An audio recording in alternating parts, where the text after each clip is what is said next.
see you. Well, good morning, everyone, and thank you all so much for coming this morning and for being here. And we're expecting a number of legislators to join us. They're out doing the people's business, so I know they may be coming from committee meetings or meeting with constituents. Delegate Carr is here. I don't know if you've got some other committee meetings, if you have to step out or come back in, so I just wanted to let folks know that we may have some legislators coming and going, and I really appreciate you all coming this morning. A little less than a year ago, I went on a statewide public safety tour. We covered 2,500 miles for 22 meetings and met with over 60 agencies. And after all of those meetings, one thing that really caught my attention was how many local law enforcement agencies told me that heroin and prescription drug abuse was a significant and growing problem in their area. So we started looking into it, and we found that the data supported what we were hearing anecdotally. Since 2011, heroin deaths have doubled. More than 400 Virginians have lost their lives every single year to prescription drug overdoses, mostly opioids. Now, the two are problems in and of themselves. They're also linked because prescription drug abuse often leads to a path of addiction and to the cheap and potent heroin that we're seeing on the streets today. This problem cuts across all geographic and socioeconomic divides. It affects men and women of all ages in every part of the state. So we knew we had to take action. We started working on it last summer and rolled out a strategy of things that the Attorney General's office could do to help combat this problem. It includes education and prevention, prosecution of dealers, and professional accountability for prescribers. And we identified some legislative actions that we think can really make a difference. And that's what brings us here today. For the last few months, we have been working with law enforcement, prosecutors, and a bipartisan group of legislators to develop additional tools to address the growing heroin and prescription drug problem in the Commonwealth.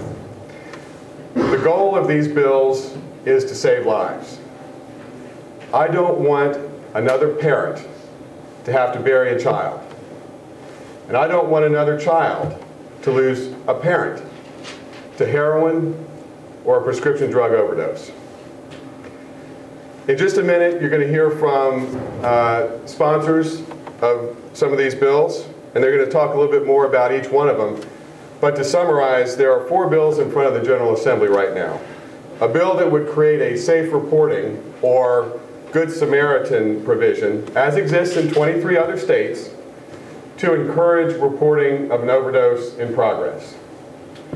Second, a bill to expand the current naloxone pilot project to allow any law enforcement agency in the Commonwealth to carry this potentially life-saving overdose antidote. The Center for Disease Control says that between 1996 and 2010, more than 10,000 lives were saved using naloxone. Our office worked on the law enforcement angle of the bill, while Governor McAuliffe's office, in particular, Secretary of Health Bill Hazel and Deputy Secretary of Health Jennifer Lee, did great work on the prescription angle. And we have with us today a few folks from the McShin Foundation who have been real champions for drug treatment and naloxone, including CEO Honesty Brackett Liller. Honesty was herself a user whose life was saved by naloxone during an overdose.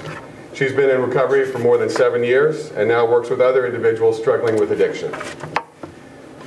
The third bill is one that would give prosecutors a stronger drug-induced homicide statute that would hold drug dealers accountable when their drugs lead to a death.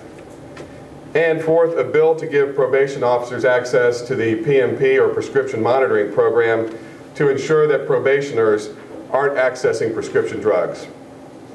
I'm really pleased to say that these bills have been crafted and introduced by a bipartisan slate of legislators and earned the endorsement of major law enforcement and public safety advocates, including the Fraternal Order of Police, the Virginia Sheriff's Association, the Virginia Association of Chiefs of Police, and the Virginia Association of Commonwealth's Attorneys.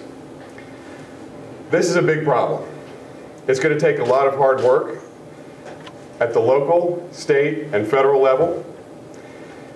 Education, prevention, and treatment must be a part of the solution, along with the measures that we're proposing here today, because this is not just a law enforcement issue, it is also a public health issue. No one has all the answers, but I'm encouraged to see a real commitment to this cause. Governor McAuliffe has created a task force led by Secretaries Moran and Hazel to look at the issue in a holistic way and develop recommendations, and we are really looking forward to their findings. The federal government is also stepping up. Several cities in Hampton Roads were recently designated by the Office of National Drug Policy as high-intensity drug trafficking areas. Now, while that doesn't certainly sound like a label any city would seek, it can be a great opportunity, and local law enforcement in the region actually teamed up to apply for the resources and assistance that designation brings because they understand this crisis. We're very pleased to have with us Tom Carr, the Executive Director of the Washington-Baltimore High Intensity Drug Trafficking Area Program, which includes Hampton Roads, as well as Deputy Floyd Pond. And we appreciate them being here today and look forward to doing some really good work together. So again, this is a complex problem. It's not going to be solved by one agency or one strategy, but right now we think these bills can make a real difference and hopefully save the lives of Virginians who themselves are struggling with addiction. With us here today, we have a number of bill patrons, in addition to law enforcement officials who are on the front lines of this